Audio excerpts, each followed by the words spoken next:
Hugo Chavez was the polarizing and outspoken leader of Venezuela.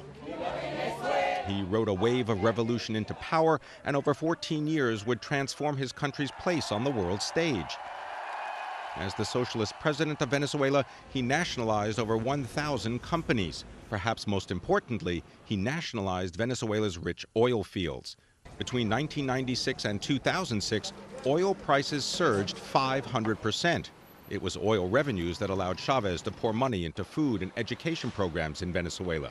And according to the World Bank, poverty has fallen by over 50% and college enrollment has doubled since 2003. But his global critics called him a dictator. As president, he abolished term limits and implemented currency controls. Violent crime still plagues most of the nation. The U.S. buys about 1 million barrels of oil per day from Venezuela, and Chavez sold discounted heating oil to poor families in the Bronx. But the relationship between the U.S. and Venezuela remains strained. Ayer estuvo el diablo aquí. In a 2006 speech to the United Nations, Chavez famously called President George W. Bush the devil. Chavez was born to a working-class family in 1954.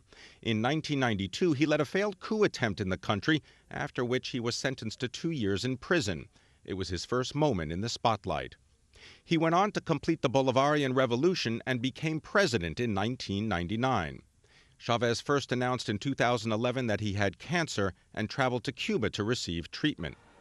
In October of 2012, he was re-elected to his third term as president, winning 54% of the vote. But in December, he announced to his country that his cancer had returned and called on his constituents to rally behind his vice president as his successor. Chavez was 58.